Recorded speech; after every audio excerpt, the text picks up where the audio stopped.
business finds a way, commercial connection finds a way to continue to grow. And travel is such an important part for us all now. It's part of our everyday life, and that is thriving. So all in all, we feel positive vibes. And where do you see the most opportunity? Do you think which region or which part of the business? Well, I don't think there's anything revolutionary about my thoughts. When you talk to colleagues at other brands, no matter what segment, we've seen dramatic changes in the Middle East. Saudi, a country I really enjoy visiting, has been through a massive transformation. And Four Seasons are not the only brand to be doing multiple projects in a very open and welcoming Saudi. So the Middle East landscape is changing very, very positively. Further afield, of course, the continued growth of luxury travel into China. And I hope to go to the Spa Awards and see our region in China later this year as well. So it's when you see these massive economies really welcoming tourism and building some incredible hotels, resorts, spas, I think it bodes well for choices in luxury travel. And do you notice any trends or any changes in the offering that either your spas or other spas are offering to their customers? I do. Spa generationally, historically, has been about touch. It's been about that authentic transformation and healing back to the ancient days, the Romans, the baths, the healing properties of spa. But really, through technology and growth and innovation in the medical field, we're seeing spa now really have the opportunity to be a comprehensive wellness facility. And anecdotally, I kind of joke that hospitals are trying to become more like spas, and spas are trying to become more like clinics. And there's this mid-ground where both are dancing and unable to really be firm on what the right recipe is. And I think that's great because it's about choices, but that's driven by technology innovation and medical advancement, where what was really unachievable or unattainable in certain cosmetic advances is now available on Main Street. And I think that's great. I should say, for the few people who don't know who are watching, Michael Newcombe is the global head of spa and wellness across Four Seasons. How many properties are you responsible for overall, Michael? Well, I always like to share the burden because I have a big team of senior spa directors and spa directors, but I'm very privileged to have 121 spas that we operate at Four Seasons. And growing exponentially with 50 new projects. 50 over the next 4 to 6 years. So we've got about 8 coming online over the next 2 years, and then it grows exponentially from there, including private yachts. We're getting afloat. We've been in the air for a while with private jets. The Four Seasons private jet has been doing an incredible a tour of the globe over the last number of years, and now the yacht will take to the oceans in 2026 Q1 or Q4 25. So that's really exciting. So that's not just your private yacht, Michael? No, I wish, but time I think would be challenged. But you know, that's the challenge when you travel for work. You have to pinch yourself to stop and say, "Hey, I'm in Paris. Hey, I'm in this beautiful location, take a minute and reflect." But I think all of us are guilty of rushing from one commitment to the next. So yes, that's my wellness objective this year, to slow down a little bit mentally. Michael is joining us in London as one of our keynote speakers, major speakers at the World Spa and Wellness Awards on the 3rd and convention on the 3rd and 4th of March at XR London. One of the topics you're speaking on is about talent and how spas can make the most of talent. Can you share examples of spa operators doing a particularly good job and indeed a poor job? Yeah, I think this is a challenging time for the wellness industry for no other reason than we're seeing exponential growth. During COVID, we locked down. The boom was beginning in wellness pre-COVID, but equally coming out of COVID, it's made many people look at their lives and attach themselves to passion. They may question perhaps previously doing a role or working for an organization that didn't fulfill them 100%. So many stories and many personal friends' narratives of them saying, you know what, I'm going to do what I love. I'm going to become a yoga teacher. I'm going to do mindfulness. I'm going to open my own studio. And so on one hand, you have the boom of the entrepreneur, which is wonderful. On the other hand, you have the brand that's expanding, similar to ours, would have multiple projects. Now, is the industry ready in terms of talent? No. I think this is the area that we have to really work together and find a network of academies or schools or degree courses that are more readily available, preparing people for careers in wellness. It is now a very, very respected and high-profile choice for a career with incredible growth. But I don't think we're there yet. And that's not uncommon. It's the same as any industry that goes through exponential growth. You have to reinvent yourself to a certain degree. Tech provides us with wellness platforms that don't need necessarily a technician one-on-one with the guests. They add a little bit of a wellness automated service. But I think at the core, we're a people industry. It's about personal care and it's about connections. And I think that will be a challenge for us. We're doing a lot in that field, development internally, retention of who we have, and also making sure that we are recruiting the best from colleges and academies that we find. Well, I can talk from a UK perspective. Some of the college heads are wonderful and passionate and will engage. And I'd like to introduce you to some in London, but I have to say others are threatened, don't want to know, stuck in their ways. There really is don't have the budget, don't have the time, don't have the energy. It's quite a challenge, certainly in the state-funded sector in the UK. Yeah, I can see that. And it's really a question of personal choice. And I'm not here today to advocate any direction, but I do see a number of people graduate and it's a very respected degree, perhaps with a generic business degree, which is very useful.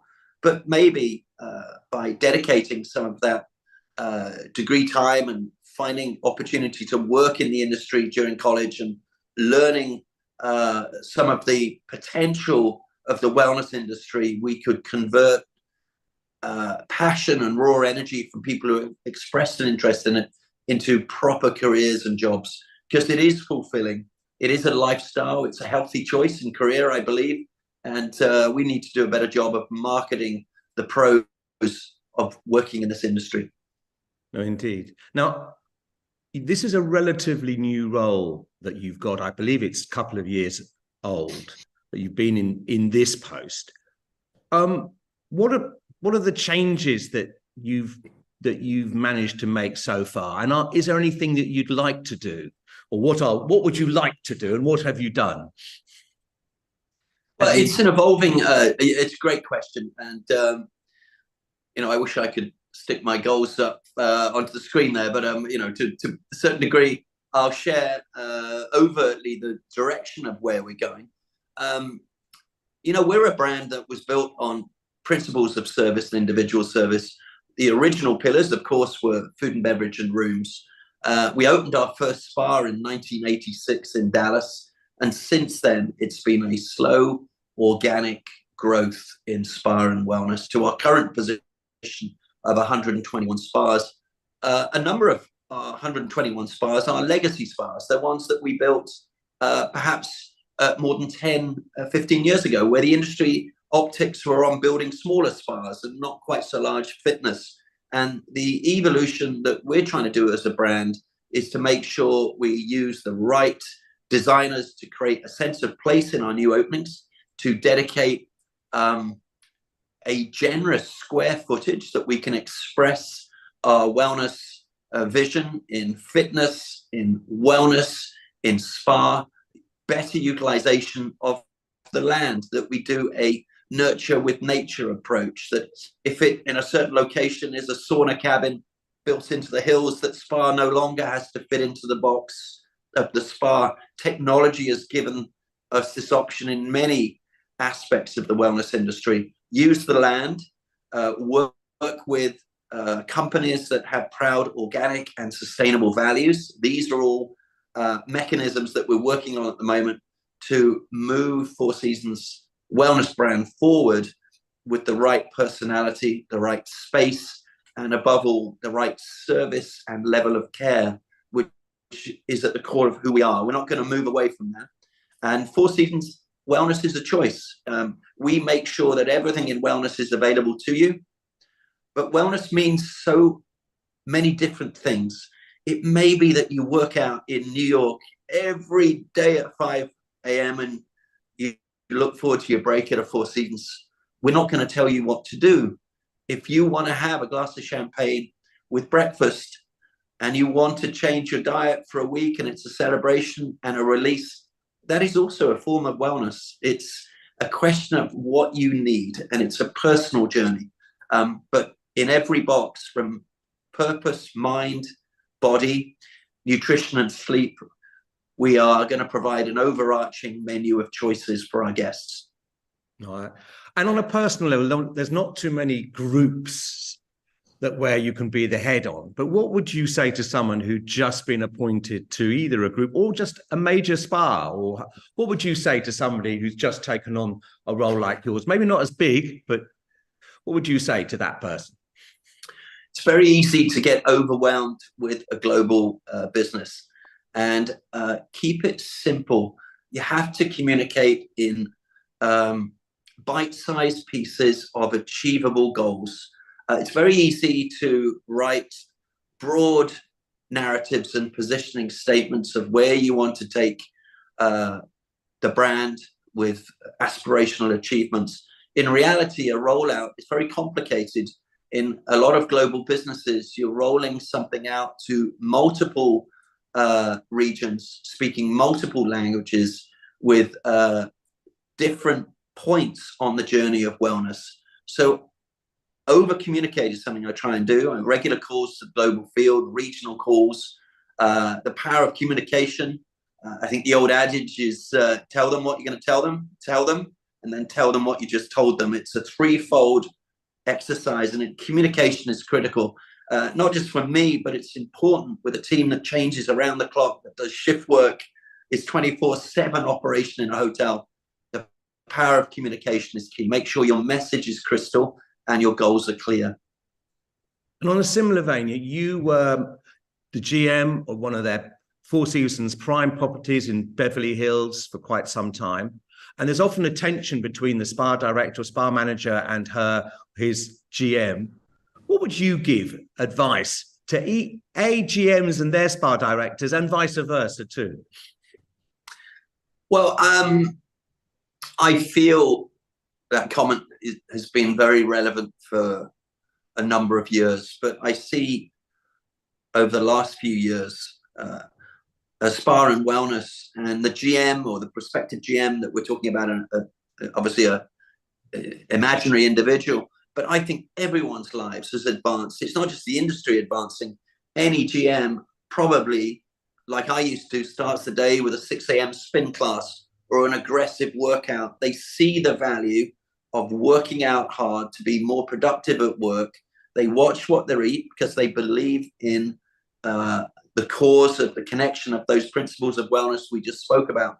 So I think the audience, the GM now, is well educated, well immersed in the power of wellness, and are practicing it at home with their family. And I think the demand cycle, even if you're in a silo and that's not how you feel, the guests around you will certainly express that. Do more in the fitness space. We need a larger pool. Where's the contrast therapy? Where's the sauna? So as a GM, you really have to respond to that demand. So a combination of change in personal profile of the GM, but also the consumer is making it very clear. One of the reasons they will pick your destination is because of your menu of wellness choices. So in other words, it's a lot easier now for a spa director maybe than it might have been 15 years ago. Well, I don't want to get flooded with the exceptions here from around the globe, but I believe, looking at the profile of the build in the new properties, look at the square footage that's getting dedicated to spa and wellness. If I may have referenced this anecdote to you before. When I was working in Toronto at Four Seasons in the mid-90s, when I just started my career, the massage room was a single room off the fitness space with a slide that said massage occupied. And that was at a luxury 5-star hotel. Now, that hotel is no longer part of ours. We moved and built a new facility in the early 2000s, but that's only 20 years ago. And if you look at that incredible transformation, then you're seeing facilities now 20 to 30,000 square feet, very, very common. 10 plus treatment rooms that allow you to do multiple service, and you can't leave it vacant. You have to think and embrace the community, operate for the hotel guest, have something compelling for the community you're based in, and membership as well. So it's a big industry to drive, and it's an important part of a hotel's performance.